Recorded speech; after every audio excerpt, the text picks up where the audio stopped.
Pag-usapan naman natin, Congressman, itong Kadiwalo. Ito ba yung existing ngayon o kagaya ba ito ng Kadiwa na ipinapatupad ni Pangulong Bongbong Marcos Jr., Congressman? I understand, kayo po yung principal author ng Kadiwalo, Congressman. Yes, ito pong Kadiwa, ito po yung gusto natin mangyari dito. Kasi hindi po pwedeng inaalagaan natin ang pre-harvest, binibigyan natin ng input sa pre-harvest, binibigyan natin ng post-harvest facilities, may post-harvest budget tayo sa ating magsasaka. Tapos ng anihan, ang problema, saan po dadalhin? Saan dadalhin? Kaya tayo nakakakita ng mga nabubulok na kamatis, sobrang bawang na tinatapon na lang sa Batanes, yung presyo po ng luya sa Aritaw, napakababa, 100 piso kada 7 kilo. Ang dahil ng problema po, walang pagdalhan po nitong mga produkto after po maani. So, gusto po natin mangyari, ito pong ginagawa ng ating Pangulo na Kadiwa, maganda po ito, tama po ito. So, gusto natin mangyari, again, i-institutionalize po ito. Ibig sabihin, kahit sino man po yung nakaupo dyan ng Pangulo, kailangan magtuloy-tuloy po itong Kadiwa. Kailangan po ma-establish at may tayo yung mga Kadiwa sa buong bansa. So, yan po gusto natin mangyari. Alagaan natin sa pagdating sa pre-harvest budget, alagaan natin pagdating sa post-harvest equipments. Pagkatapos po ng anihan, kailangan po meron tayo ng pagdadalan. Ito naman po yung tawag natin na agri-value chain. Kasi ang problema yata kasi, Congressman, parang yung Department of Agriculture, parang walang mapping, yung production mapping ba, kung may overproduction ng ganitong produkto, like yung payat, yung patatas, sayote, at yung iba pa.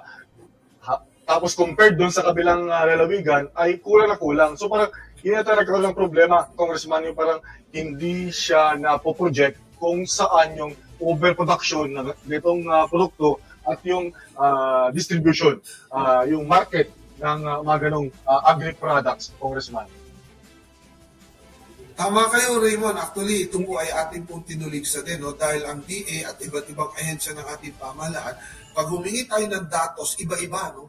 So, tama po kayo, wala sila nung mapping kung saan po may kulang at saan yung sobra, no? Isang dahilan na rin dito kasi, kahit magkaroon sila ng mapping, may problema sa logistic, may problema sa pagdadalan. Halimbawa, nalaman po natin na meron pong bawang na sobra sa Batanes. Hindi po nila alam ngayon, tsaka pa lang po maghahanap kung saan dadalhin ng lugar. Halimbawa, may mapping, alam na natin, sobra doon. May kakulangan ng bawang po sa Bicol. Hindi po naman nila kaagad-kaagad madadala kasi maghahanap pa lang kung saan dadalhin. Samantalang pag ito pong ating Kadiwa ay nakaset up na, automatic alam na, pag sobra po sa Batanes, o kunin natin sa Batanes, may logistic na rin na budget, may marketing budget na rin, kunin natin sa Batanes, dali natin sa Bicol. So naka-in place na po ito. Kasama po dito sa ating panukala yung pong mapping, na sinasabi po ninyo, itong pre-planning, mapping ng itong lugar na to, ito yung produkto, ilan ang production na ine-expect nila, pag anihan, ilan ang makukuha, sa ang lugar ang wala, yun naman pong produkto naman po ng ibang lugar, ito naman po ang dadali sa ibang lugar. No? So ganyan po ang gusto natin mangyari, para bang meron po tayong chain, no? Ito po yung agri-value chain po na tinatawag natin.